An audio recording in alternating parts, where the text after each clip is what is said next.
keep track of the scoreboards and kills and bans and stats and, you know, keep track of how the games are going here at the Intelligent Masters. Where can I get that app, Quick Shot? Because that sounds like a really, really good app. You know, I'm really glad you asked that question, Crumbs. For everybody at home, just grab your mobile, jump onto iOS, recently released, or Android store, and you can download the Score Esports app right now. We're into picks and bans, and in Rated, now that we've got the business out of the way, Zed, Lulu, Victor, same bans from WE. They are not wanting to give any of those champions over to their opponents. I feel like the second game was just not in a comfortable style for World Elite. I feel like they're going to fall back to kind of the same champion composition they were in the first game, because it worked for them up to the point where TSM just took over and had two really good team fights and just snowballed it from there. They were ahead essentially for a long time, so I feel like the composition is going to be a similar playstyle than before. Finally, we see the Sivir first pick. I was hoping this, doing the preparation for this game, that the teams would prioritize this champion. And, you know, this now makes the Maokai a little less effective with TSM locks it in. Just because of the spell shield, you're not going to be able to twisted advance onto the Sivir. And the Morgana allows for the Maokai to be a little bit better. But if World Elite gets their hands on a Janna right here, the Maokai could have a really difficult time engaging. Well, Spirit is going to consider this Jarvan once more. Shia, looking at the Ahri. You touched on Maokai. Centaur is going to be playing this Nidalee. I feel like Centaur had a good early game in the previous matchup with invading the jungle, and he definitely made the engages in the later game work in his favor. It's going to be a lot more difficult against this mobility from Team WE. So we see a similar comp like in the first game. Ezreal Janna, bot lane was before, now it's Sivir Janna, which is even safer than before. The Ahri pickup was really early. There was no LeBlanc in this game. They just blinded it. I think it's a really comfortable pick for them. They just defaulted back to it because they wanted to have something very good in mid for themselves. They're just something very, promising that just gives them the advantage in mid lane.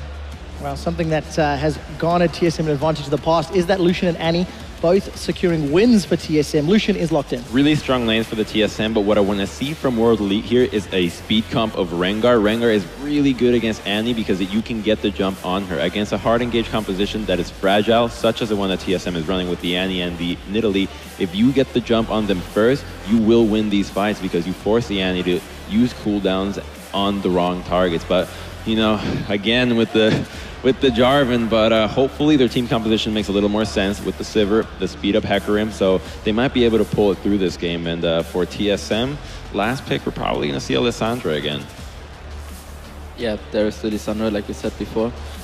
I feel like the rundown comp is still there, even though they don't have a Rengar. I think that the Jarvan Hecarim combo with the Sivir speed up and the Ahri follow up in general just should work in their favor against the hard engage. The Alessandra might negate some of it because she can just go in and just disengage as good as possible. Dyrus can soak up a lot of damage, but I feel like the Annie will not work the same way it did in game one. Well, a couple of seconds left before we jump into the game. Slightly different decisions. Crumbs, do you think TSM has the better comp here? I think they do, but they have to recognize how fragile and where their damage is coming from. If they get locked down, the Maokai, before you had a Rumble, so you had almost a 5-threat composition with the AP on the Annie, you no longer have that.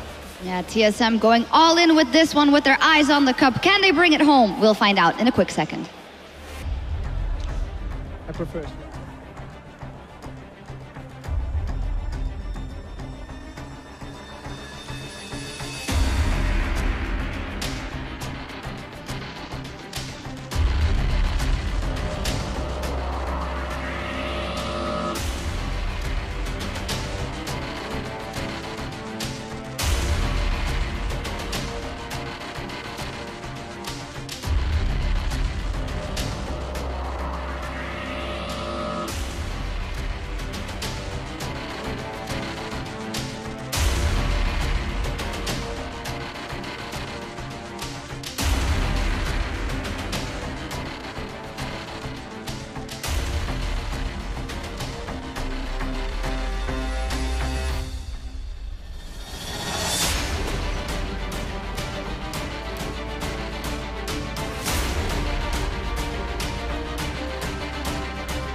Welcome back to Intel Extreme Masters World Championship. TSM 2-0 up here in the final.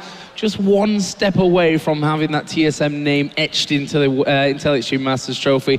But before we get to, that later stage, possibly, got to talk about this game.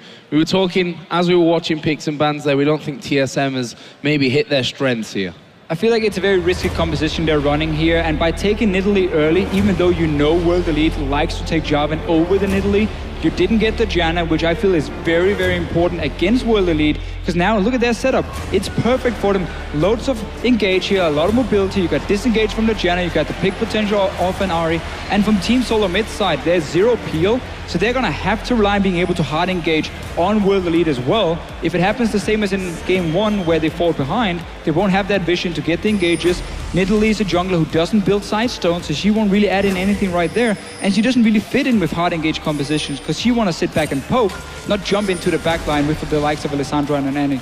Yeah, I like the Aluka pickup. We did see him grab the Hecarim into Maokai against the GE Tigers, and he actually looked like he was doing quite well in that matchup overall, and he did find some good ultimates at the end. But I agree. I think that perhaps a Nami would have been a better support choice here. But, with Lustboy's exceptional performance on that champion in game 1, I suppose it is kind of justified, but the speed that we're going to see from WE with all of the Sivir ult coming in is going to make it really difficult to pull the same kind of tricks. And it's going to be so tough because late game you're going to have a QSS, maybe a Mikhails from the Janna, you're going to have spell shield from the Sivir, and of course the ulti as well from a Janna to really avoid your backline dying. And that's going to make it nearly impossible for Bjergsen to find a target that doesn't have a cleanse or a way of basically avoiding his ulti. We're going to have to see how Team Solomid wants to play it, at least for now.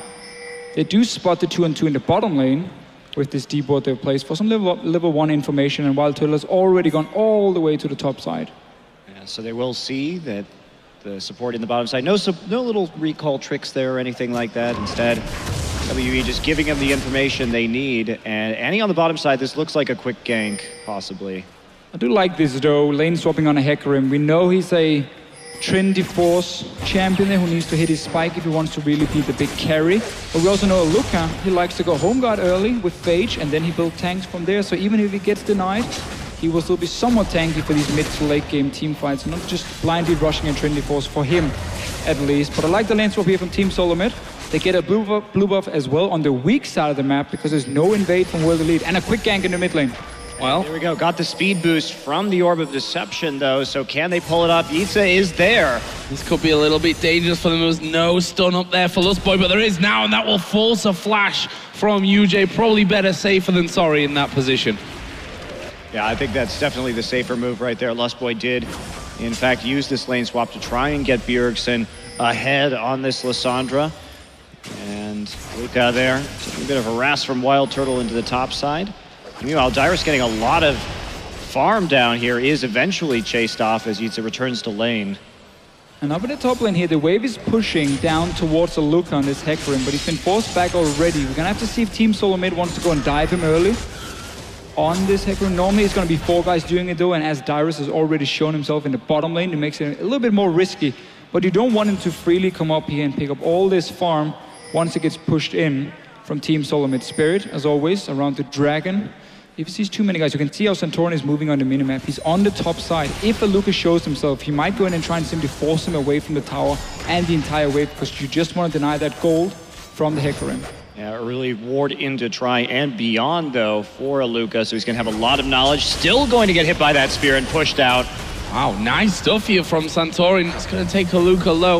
Obviously, no finisher from that one. Wild Turtle did actually push down and try something as well, but now Dyrus has just TP'd into that bottom lane. He's managed to clear out the wave though, and even Mystic taking a turret shot there, so shouldn't be too much danger for him. And that was just perfect from Team Solomid here. They didn't have to try and risk it with the dive. They could just force Aluka away. He lost the entire wave, and Dyrus managed to get level 3 in the bottom lane. That makes it a lot harder to dive him. He has a Ruby Crystal, so he's safe to sit and farm in the lane. No risk of being killed by the likes of Spirit, while Aluka has already been set pretty far behind up here in this top side. So I really like the way Team Solomid played the lane swap early.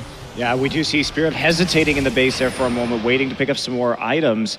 And now, and only now, heading into lane. So he, you know, it's an interesting choice, him not trying to prioritize pushing Dyrus off at the bottom when Dyrus was able to TP and then instantly clear that wave without any kind of pressure.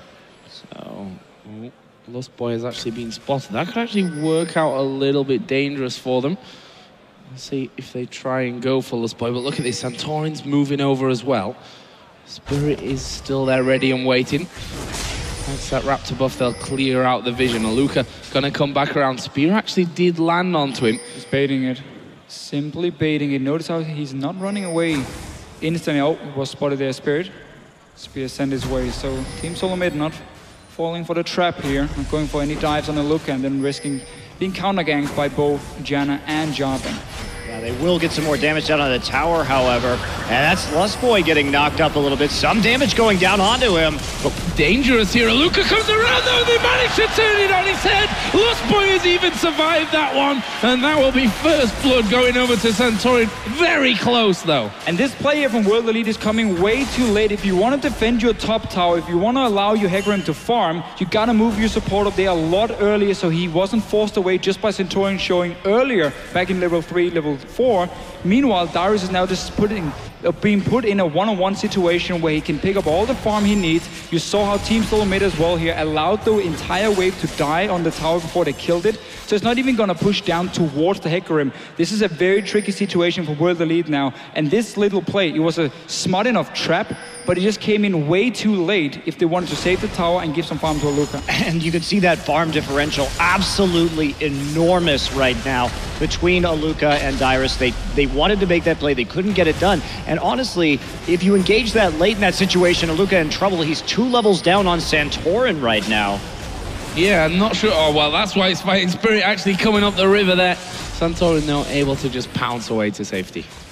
And if we look at that delayed engagement, even if Lust Boy had died to Aluka's Ignite, they're still going to respond with the turret anyway. Yep. Worst case scenario is or best case scenario is you trade 1 for 1 and then lose your tower. So at that point, you have to change the plan. You have to say, we're going to go ahead and hold on to the turret at that point. We're not going to try and all in a very risky situation. Or you send Spirit down to the bottom lane and you just fast push that tower, simply try and force Dyrus away, because you know that Team Solomid will get the top tower. You reacted way too late and simply get punished for it. Massive difference from the top laners now. Early tower, that means a BF sword also for Wild Turtle here. So he's looking to play very aggressive in the lane, especially once Lust Boy gets a few levels under his belt. Obviously these 2 supports have been falling behind a little bit due to some roaming around, placing a few deep wards, and obviously the early gank in the mid lane from Lust Boy as well. And they're setting up a trap here. Oh, there is the stun. It's going to go on to Mystic. They know that he used his spell shield a little bit earlier on. Actually, it was the Janna spell shield that he had on him. So Mystic taking half of his health bar down. And that may mean a bit more pressure. In fact, it will mean a Colin coming out here from Wild Turtle. UJ will block it all, but there's the dive in. Wild Turtle almost taking UJ down. But here comes Spirit. He will try and loop around here onto Wild Turtle, who uses that summoner heal. He's got a flash. I think he might have to use it. Actually, maybe not. That's a good... Oh, last second he had to use it. I was going to say a good stun from Lust Boy onto Spirit to stop him chasing on through. Meanwhile, Santorin is pressuring around the blue buff. Yes, the different focus here from the 2 teams. Santorin, he went to the top lane to try and deny Aluka even more farm, and that's why Spirit could at least try to gank in the bottom side. They spotted him, went straight in here. Aluka is still sitting on only 16 CS. A massive wave is coming down towards his tower, but notice Santorin on the minimap, he keeps staying around this lane, which basically means they can dive this Hecarim. If he shows up, he's only level 4 at this point, he gets denied even more now. Wow, that is just an absolutely crazy differential. And, you know, WE trying for these more aggressive choices in this game, but the problem with that in a lane swap scenario is that if you fail them, you fall so incredibly far behind. It's almost always better to take that lower risk scenario, go ahead, just push the opposite tower, try and contest cross-map objectives and see what you can do. Meanwhile, maybe a dive coming into the mid lane. Good use of the ultimate there from GA, but that means once he does get locked down, there's no escaping this one for him. There's the diving from Dyrus, and it's Bjergsen that will get the first kill between those mid laners. World Elite has simply tried to be the proactive team despite being a step behind Team Solomid after failing the lane swap early on. This cost them even more now with Spirit showing in the bottom lane beforehand, Aluka losing more farm. Now the mid lane dive, you have already controlled one of the lanes, you can move right through the jungle and just set up an easy kill here. Bjergsen is extremely far ahead on Lissandra. Dyrus is so far ahead on Maokai, and Wild Turtle and Lostboy, they just keep trying to trade in the bottom lane. And why not? It's working out nicely for them. Lostboy getting a little bit low there, but is he going to come in? Tibber's not quite available for him as TSM will take their second tower of the game, shutting down that middle outer turret. I would prefer if they didn't trade in the bottom lane here, because you're winning the 2 soul lanes so hard already, and this is the only even matchup at this point. There's no reason to risk dying to Mystic on this Sivir. Just honestly sit and farm, wait for the quick move to come around from your mid lane anyway, because you're just taking that tower. You know Santorin and Bjergsen is going to go back there, place a few deep wards, and just walk straight down behind World Elite in this bottom lane and force a 4-man push that's going to give you the tower anyway. Yeah, I totally agree with you there. I think that is a bit of an overreach, especially when they also have that nice freeze heading up into the top side. They could also, you know, try and make a play up there onto a Luca. Possibly he doesn't have any of those movement summoners. And with that Maokai and the hard CC, you have a lot of threat right there. Not to mention, they've got the deep pink ward. So Luca in a very dangerous situation at the moment without very much vision at all. But it's not going to be capitalized on, at least instantaneously, by TSM. I almost feel sorry for him because he's been sacrificed by his team here. Yep. Not his fault. He did the only thing he could do. He walked up to the lane, saw there was a dive coming, backed away from the tower, and he's been doing that over and over, but there was just zero help, or when the help arrived, it was way too late, and just a wrong call by Will. Yeah, it was the Hail Mary right there, basically, instead of trying for the safer play. And there we go, she is going to get found and eliminated. Yeah, Bjergsen following straight through. Spirit is there. He just started off his red buff and was like, oh guys, what's happening here? Wild Turtle's actually recalling on that bottom side, so not pushing through onto that tower. Had every chance to get at least some turret damage down there after Mystic went to try and respond to this deep invade. Santorin and Lustboy setting up, trying to prey on Spirit. No vision in that brush, however. Well, now there is. Oh, Santorin's going to dive in there, as well. They're getting everything it away, and says, thank you very much, Spirit. I'll take that. We just talked about how Bjergsen and Santorin is going to return to the mid lane, push it out, and just walk into the jungle of World Elite. They do exactly that. They get another kill. They put pressure on the bottom lane, force them to back away. Might even get one on Spirit. Why not? Well, the spear, kind of easy to land when someone's recalling right on top of your ward, but credit nonetheless. Santorin here, 2-0-1. 2-0-0 for Bjergsen as well, as Turtle realizes, okay, I'm alone in this bottom lane. Not for long though, because Lustboy is headed down there, and he's forced them right back onto that tower. I'm surprised they've not gone for Dragon yet on that bottom side. Actually, just been able to get kills. Yeah, they've been able to get the kills and take the other objectives. There's no real need to go for the Dragon at this stage when you continue to snowball your game harder early by taking towers down. And that's what they've been doing. Just the gold that you can get from these kills and dragons is definitely more worth it at this stage in the game. And honestly, TSM has done such a great job of snowballing the lane swap advantage they get out. And you rarely see teams give up lane swap advantages like this anymore because teams should know how to play this situation. And WE just absolutely bungled it. And that means that pretty much Dyrus probably isn't going to die this game. Righteous Glory, of course, a great item just to continue to create picks, continue to get kills and close it. So I think it's great what TSM is doing, but it hasn't been much competition. Goodbye, Spirit. And that's a face check, and that will be a flash over the top. Will he be finished off? He will. Lustboy uses Ignite to do that, and there is a Luca, and there is the speed up from Dyrus. Actually, I think he could have possibly just gone straight in for that one. Either way, UJ is going to be separated here on that bottom side. Mystic will actually ulti to try and force Wild Turtle away. Maybe get an escape with that as well. Wild Turtle is going to go and throw out the culling. Will it be enough damage? There is Bjergsen. They get that kill. UJ somehow did escape on that bottom side thanks to, I guess, the turret that he went straight underneath. The wave not pushing quite quick enough, but this is a tower and a kill for TSM again. We've all been there in solo queue. You're sitting in the bottom lane, your two side lanes, the solo lanes are losing, and now Bjergsen wants another kill. Wow, that was pretty impressive stuff there. He actually flashed, got charmed anyway, and he's going to get the kill. There is Spirit diving in. Santorin is probably going to get sacrificed, but they should be able to pick up Spirit as well. It's another one for Bjergsen. It might be a double for Bjergsen. No, not quite in range for that one. Almost the triple. But again, yeah, as a bottom lane, you know this is gonna happen because you've lost your soul lanes. You know Team Solomid has taken over your jungle. It's just a matter of time before they move down to this bottom lane, the last outer turret.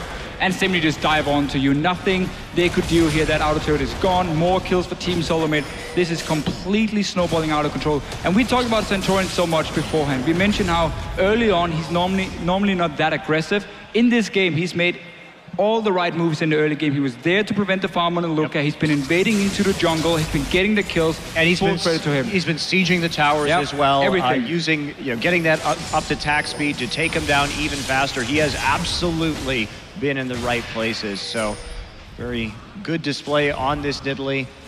And there's pretty much nothing WE can do right now. This game is over. The comps are not going to matter anything at this point when you're this far behind from just at too many mistakes. Too many mistakes early on. 8,000 gold at 15 minutes into this game. I mean, this looks a little more like the group stage matchup that we saw between TSM and WE. One-sided affair there. TSM seem to have really found their groove as Aluka again will be pressured by a tree that's 2 levels above him overall. Probably not the matchup that he's looking to ever come out on top of, albeit not with masses of damage there from Dyrus. See, the Bjergsen's just actually spotted someone there inside of the brush, and well, he spotted 3 without really knowing it. Uses his ultimate defensively. That's a good flash into Charm and a good shutdown. They may even get Lustboy here as well. That will be the second kill. It's Spirit that will be finished off though to make it 2 for 1. Here comes Dyrus from the side. UJ gonna be slowed down completely. He should be chased by both Santorin and by Dyrus. We'll use a Monsoon, but that won't mean anything, and that is a 3 for 2 in favor of TSM again. They even turned that one around. Well, they're so far advanced. They also had TP advantage. It was a desperation play there by WE. They didn't also have the burst set up to immediately kill Bjergsen right there, so it's basically all they can do is the answer. They predicted that TSM would be trying to clear out some vision over that dragon and take it safely. Bjergsen walked up to it, used his sweeper, but couldn't see anybody inside the brush, and so did take a lot of damage right there, but TSM just gets more out of it in the end anyway, and without teleport, that does cause these problems to result, turning it back into a 4v4 nearly instantly. There's a red buff for Spirit. For what it's worth at this stage, Dyrus headed down bottom as well. 126 to 90 CS. There's a 30 CS lead in that mid lane as well. You can see Dyrus feeling looking so much more confident this time around, and obviously easy to see why when you've had such a brilliant start. Meanwhile, Lustboy will be charging down towards that bottom lane. Dyrus already pushing up though, and you just can't kill this Maokai. You've got to put in 3 people. That's what they're trying to do here, and Dyrus doing the right thing of checking that brush where he's got no vision. In fact, Santorin will join Dyrus and Lustboy, but you already see the recalls coming out from WE. Only Mystic has really stuck around for this one, but he will spell shield away the CC. Team Solomid should just decide on 2 lanes they decide to push down. They don't need to split up in 1-3-1 here. Keep Bjergsen with the likes of Wild Turtle, with Santorin, and let them roam together. Just push the mid lane, take the bottom lane as well. Walk into the jungle of World Elite. You've done it time and time again. Take control of it, ward it up, and then you can just move so fast between these 2 towers here of World Elite, because you can move straight through the jungle, and they can never walk in there, because there's similar risk of face checking the likes of Alessandro and Annie, and then you die. That jungle is pretty much TSM's at this stage of things. There's a pink ward going to be cleared out as well. Not exactly WE in a position to be affording so many pink wards that get instantly cleared out, but they have to try and wrestle some control back of their own jungle, and this could be the attempt that they're looking for. Spirit will go in with a Luca, but look at the turnaround from Santorin. Dyrus will get one. Bjergsen now joins the fight, but the Monsoon from UJ will cause them problems. Meanwhile, Turtle completely taking out Shia of that fight, and it leaves just a Luca trying to trot away from that one, and there are 3 men chasing him in. Once Dyrus gets the callbacks down, they pick themselves up the ace. It's the only thing WE can do is to try and get some kills before the full vision stranglehold comes in from TSM. They found a couple of picks, but they always lose more, and with Turtle still alive, they will be able to use that attack speed bonus from the Nidalee heal just to take down these towers very quickly. I mean, this is just a tremendous advantage. WE having a very rough day I think that's safe to say. So they go for the engage, they have to try honestly. They get a good pick first of all, but now you can just see the rest of Team Solomid. That's why we want them to go for just 2 lanes, because you can quickly collapse in the jungle. Wild Turtle obviously fighting here, cleaning up a few kills for himself. Bjergsen is extremely strong. And they're just so far ahead, and it's absolutely fantastic to see a team really snowball an early advantage and not give anything to World Elite. You take every tower, you take all the dragons, and you keep getting more and more kills, so there's nothing they can do to come back. It's really well played by Team Solomid. 38,000 to 26, a massive, massive lead. Rod of Ages for Santorin. See him there catching a Luca out inside of the jungle. Won't be able to bully him back. Another free blue buff, basically, for Bjergsen to get a hold of. They have 4 men up by that Baron. They really don't need that Baron at this stage. And WE are trying once again to set up something, some kind of pick kills. They got 1 in that last fight, but got aced for their pleasure. TSM not going to fall for it. I mean, you're going to try and go for this Baron. This is a bit risky though. I don't feel like you need this Baron, but obviously Team Solomid want to try and force a fight, and they should be able to get it unless Spirit can maybe go for the steal, or he can die. Well, it looks more like he's going to die, but there is Chia coming from the side. Bjergsen will use an early Zhonya's to get away from that one. Cataclysm actually helping them out, but only for so long. They do manage to pick off Lust Boy. Santorin will... Oh no, he's not gone down. He's managed to stay alive there. Will heal himself. They pick off another one, and that is a 3 for 2. TSM was the plan from here. Pushing down the mid lane seems to be the way to go. See Sivir full HP, so Mystic shouldn't have too many issues of actually getting away from this one. TSM not going to chase. And at the end, they actually can't take an objective off of that. You can just maintain the pressure. There's no need, really. Dyrus is just so tanky at this point with a Frozen Heart. He can actually just tank a turret in between waves, potentially, while they're sieging, and just get Wild Turtle the autos he needs. Because if they walk forward to try and auto Dyrus, they're going to get Lissandra ulted. They're going to get Annie ulted. They have the perfect scenario to siege these towers without the Baron. And instead, they go for the risky play. I mean, it's just going to delay the game a little bit. It doesn't actually change the outcome, but...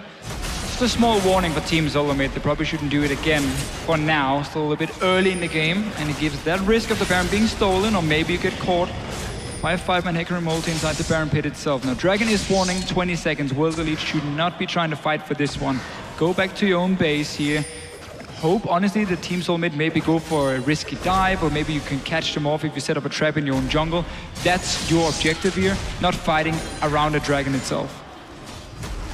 TSM actually pushing in. Santorin throws no spear. Thought he might be looking for that red, but had no actual vision on top of it. Meanwhile, that bottom wave has been pushed out completely. The only lane that still has an inner turret remaining, but they're going to back away, secure themselves another dragon.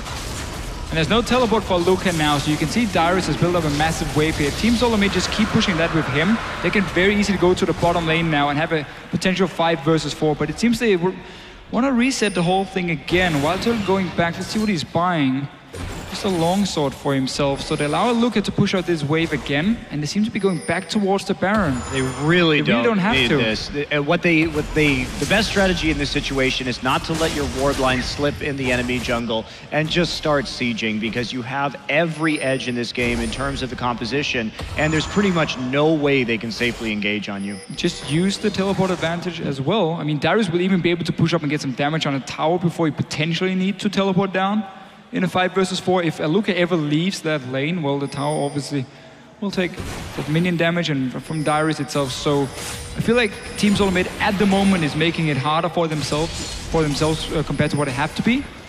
And they should just go 4-man together, let Dyrus split push, take the last outer turret.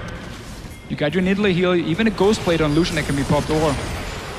Luca could be pushed a little far up that lane, get him down to half. That means that they force them back, although there is no inner turret to be had in that top lane anyway. Dyrus may just finish off the last standing inner turret that World Elite have on the map, and then they're going to be confined to the base. But TSM, with that damage onto a Luca, have decided, okay, now is the safe time to back away, get ourselves a free dragon. Dyrus is still down bottom. Is he going to finish that tower? The minions will do the job for him. And look at that. Baron picked up in the nick of time. No real danger in that one. World Elite coming nowhere near them. In fact, they're in the mid lane trying to push that turret down. That's a nice use of the speed up, but we'll get them away for now. Dyrus is still at the back of this dragon pit. Who are they going to go for? That was smart from Dyrus, keeping Xia away from that one. Bjergsen will come in. These Zhonya's will be used for Xia, but that will only delay the inevitable for him. And Bjergsen picks up the killing. So he's now 8-2-5. His Lissandra this game and last game has been pretty damn on point. Well, that's why we often see it as a ban targeted at him. And certainly, with his champion pool, though, and it really wasn't that won this game either. Bjergsen's been playing great. He did have a good LeBlanc game in the end, too, in the first one. But that's not really the main contributing factor here. It's that massive Maokai that Dyrus has managed to develop in the top side. Yeah, it's team play, it's teamwork. It was a great lane swap executed perfectly from Team Solomid. That's why they got so far ahead and could start making these plays here, because it was also Dyrus who went from the top lane and dove onto the Ahri in the mid lane that secured the tower. Another kill, obviously. So just been great teamwork all around from Team Solomid here. And obviously the carries getting a lot of the kills is great for them as well. Now Baron buff running 5 men together.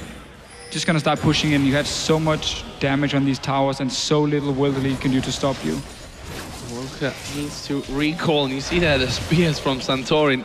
But he's added a Void Staff in there now as well, so the poke is definitely real on that front, and there is Dyrus just gonna walk on in. They don't even need those minions at this point with how tanky Dyrus is, and that one will go down. He will take a couple more seconds, but not really a problem for them. It's because Wild Turtle wasn't with the team. He was in that mid lane where they'll take down another inhibitor turret and probably push through for an inhibitor itself. And spread between the top one and that middle one. WE looking to try and get involved. They're going to go for Wild Turtle. They'll actually get him low, but he will flash away from that. Santorin picks up the Rampage. Mystic and Spirit both low on the backside as well. Mystic will drop here finally, and that's 4 men down almost instantly as they try for one last engage. The stun comes in. UJ will be popped, and that is the 8th for Team Solomid. And with 20 seconds left on the clock, they are going to push straight through. There's the surrender. Team Solomid are the Intel Extreme Masters World Champions. And a great performance from TSM. They fell behind in game 1, but when they turned it around through that superior team play and finding the picks, they did not relent after that. This series was all TSM's in games 2 and 3. And just picking apart WE. They came into this tournament. They did improve over the course of it, but their flaws easily recognized, and good drafts from TSM as well. And just a nearly perfect game here in the end from them. Yeah. Snowballing that early game advantage. Beautiful to watch. And they really deserve this win. A 22,000 gold lead by the end of those 26 minutes. Absolutely dominant Game 3 performance here for TSM. And they are going to go and collect the Intel Extreme Masters trophy.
There you have it. Team Solomid are your Intel Extreme Masters Katowice World Champions, their very first big international title for TSM. We got to put our hands together for that once again. Team Solomid does it here, and they end the tournament just like they started it on Friday by rolling over WE, and they just got better and better throughout this series. Yeah, I just feel like they were celebrating the win in-game. They're a little flat. This is the Intel Extreme Masters World Champions. They destroyed Team World Elite, WE. TSM exceeded, I think, everybody's expectations, that's fair to say. And while they walk away with the cup, Team WE have potentially an even bigger win in that this was the last place LPL team with substitutes that took down GE Tigers. They didn't look great on the final stage, let's be honest. TSM had their number. But a brilliant, brilliant performance from both of the teams on that stage. Yeah, and Rated had a good theory about that as well, because they're still a new team, WE, so this is great for them to begin with. And for Team Solomid, maybe if you just watched this last game, you would take some credit away from them, and I don't think you should. What an amazing international tournament for a team that has struggled with that in the past. Yeah, and certainly, and this is going to be a time that we can remember pretty much forever now, because they finally have won an international tournament, so congratulations to them. Yeah, and they're going to say it every single day, every single minute. No, praise where praise is due. And Trevor, you actually caught up on a nice stat about Lustboy as well. Yeah, we were just looking at it. Lustboy's got multiple IEM championships under his belt. He's won Champions Korea, got a second place in there as well, got a WCG title. Lustboy as a support is this quietly amassing medals and trophies for his cabinet. And I think a large part of TSM's victory this weekend was thanks to Lustboy. Yeah, and maybe quiet in real life as well, but very vocal on Twitter, and he also got his hands on the cup. Yeah. I feel like World Elite has a lot to grow into. They have shown really a big amount of potential this tournament, and they have shown that someone that comes in as not a favorite, as kind of the underdog, can make it through, beat the favorites, and at least get into the final. But big shout out to TSM. They were really doing a great job at keeping them in control and not letting them overtake their whole. Yeah, and WE can be proud. They're getting their medals there and their check from George Wu from Intel closing everything off. You know, it must be disheartening at this very moment, but they